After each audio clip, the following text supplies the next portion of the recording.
few days ago, the Japanese government announced its decision to gradually release wastewater used for cooling the Fukushima nuclear power plant into the sea. The news was well broadcast in China. The communist regime officials strongly reacted to it, with many netizens joining in denouncing Japan. However, public opinion's concern about the consequences of Japan's nuclear wastewater release has unexpectedly triggered a discussion about the safety of China's own nuclear wastewater and the disclosure of the current state of catastrophic pollution in China's offshore waters. Japan's decision to release wastewater was linked to a disaster a decade ago, when a powerful magnitude 9 earthquake hit the northeastern sea of Japan in March 2011, and a massive tsunami severely damaged the Fukushima Daiichi nuclear power plant, causing 3 reactors to melt down. To cool the reactors, cold water had to be used continuously to cool down the temperature. After the used cooling water was pumped out for treatment, some of the water was recycled for further cooling purposes, and the remaining wastewater was stored.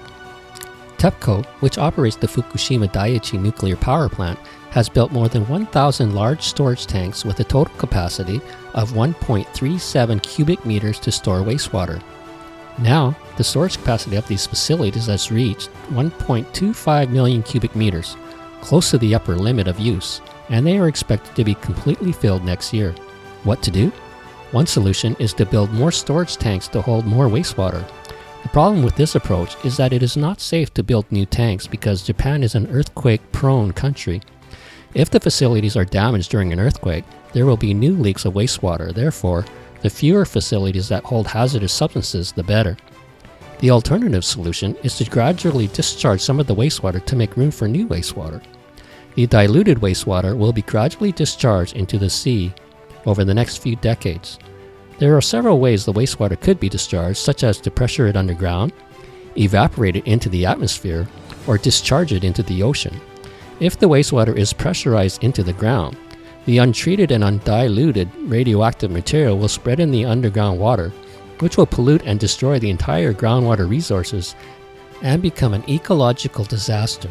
If the wastewater is discharged into the air, it is easy to be directly inhaled by people. In the air, the harmful substances will spread even faster, and the water vapor containing radioactive substances will eventually condense into water and return to the ground. The pollution to the land will become out of control. The relatively safest way is to discharge the wastewater into the sea. The International Atomic Energy Agency and many experts believe that the hazard level of Japan's planned discharge is very low, because the radioactive material remaining in the wastewater is mainly tritium, an isotope of hydrogen, a radioactive material in the form of water molecules, which is much weaker than other radioactive materials and can even be shielded by a layer of plastic protective clothing. It is also not like metal-based radioactive materials that can accumulate in living beings. In the case of metal-based radioactive substances, they can be absorbed and collected by the algae in the ocean. When the algae is eaten by the fish, the substance will be collected in the fish body, and finally the fish is consumed and the substance goes into the human body, passing through the food chain. For the discharge of this tritium-containing wastewater, the Japanese government has repeatedly explained and assured that the wastewater will be diluted before discharge to reduce the concentration of radioactive substances to 1/40th of the Japanese national standard, which is 1/7 of the WHO drinking water standard. If the inspection results of tritium still exceed the limit, the filtration process will be repeated until its content is below the regulatory limit and then discharged into the sea. Because of the many preliminary tests and preparatory work, the actual discharge will not take place until 2 years later. The entire process may take decades to complete, and it will take about 30 to 40 years to discharge the more than 1 million tons of water. Scientifically, whatever the decision will be, there will be no problem. Rafael Grossi, Director General of the International Atomic Energy Agency, welcomed the Japanese government's decision. Controlled water discharges into the sea are routinely used by operational nuclear power plants in the world and in the region, and they are done under firm regulatory control based on strict safety and environmental standards. The IAEA will do everything it can to help in line with its technical, objective, and impartial mandate. Nevertheless, Chinese officials reacted strongly to Japan's decision. Chinese Foreign Ministry spokesman Zhao Luqian described Japan's move as extremely irresponsible, saying the oceans are not Japan's trash can and the Pacific Ocean is not Japan's sewer. Analysts generally believe that the Japanese government took the initiative to publicly share its plan and offered a higher standard, more than 10 times stricter than the WHO standard in wastewater treatment, as a guarantee to dispel the doubts of its neighbors. Moreover, Japan's own surrounding waters will be the first area to receive the discharge. If any pollution is taking place, Japan itself will be the first to suffer the consequence rather than the Pacific Ocean, as claimed by China. As the Japanese themselves love to eat fish, shellfish, and other seafood products, it is well believed that the Japanese government will certainly act in great care. Commentators point out that Zhao Luqian is playing on the issue. The first aim of the Chinese Communist Party is to offset the pressure of global accusations against its carelessness and irresponsibility over the outbreak of the pandemic. Although the COVID virus is much more powerful and lethal than the nuclear bomb sounds more frightening, so please focus on the atomic bomb, condemn and urge the Japanese government to be responsible. Another purpose is that at present, the US-Japan alliance is being further strengthened, and the relationship between China and Japan is getting more and more tense, so the Chinese Communist Party is exaggerating the seriousness of the wastewater emission problem and using it as a leverage to make things difficult for Japan. However, in the face of China's strong accusations, Japan's industry ministry says the Daya Bay nuclear power plant in China, which is the same type of facility as those in Japan, released 42 trillion becquerels in 2002. This is found to be equivalent to releasing more than 2 million tons of water, much more than Japan's. Also now circulating on the internet is an official document dated in 2017 of China's National Nuclear Safety Administration, which gave approval to an application for radiological emissions from the Daya Bay nuclear power plant in Shenzhen.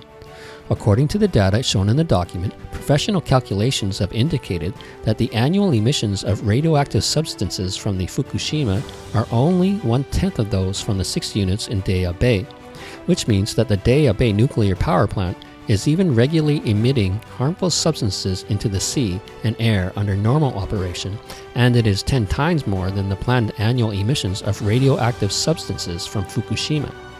As a matter of fact, China's coastal waters, especially those offshore, have become a giant bucket of sewage because they receive the vast majority of sewage and pollutants from the mainland.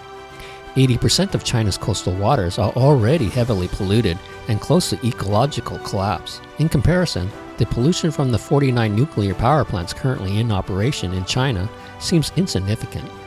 The Southern Metropolis Daily, a very popular newspaper in China published in Guangdong province, once wrote, "China's oceans are dying. The coastline has become a giant sewage dump.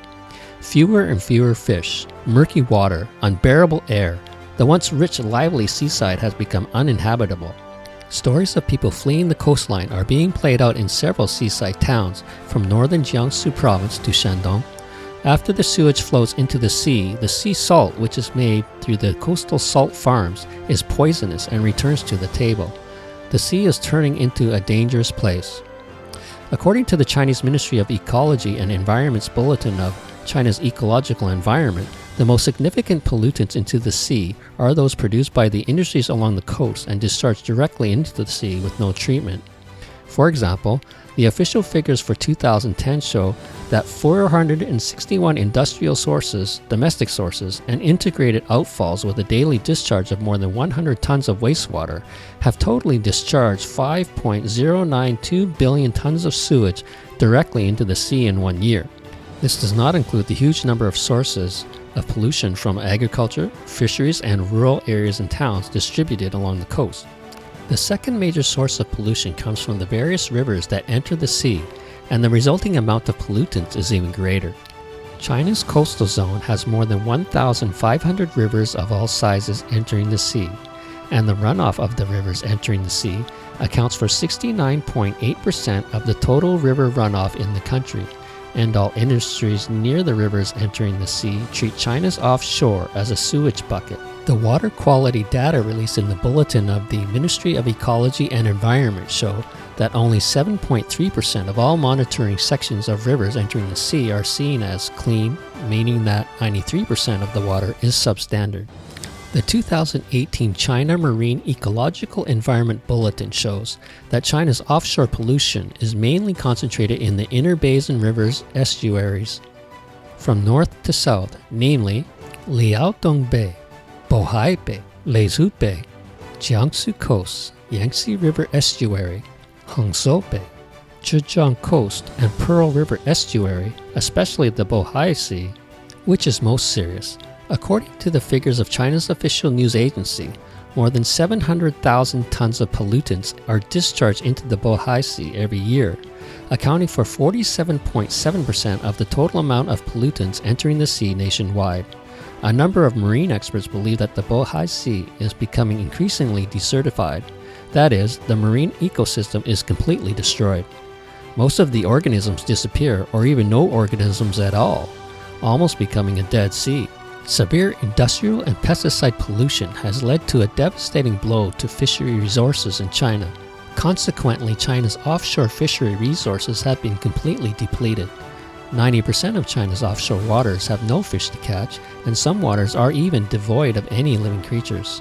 As a result, massive offshore aquaculture has followed, but leading to even more massive artificial pollution and one violent red tide after another.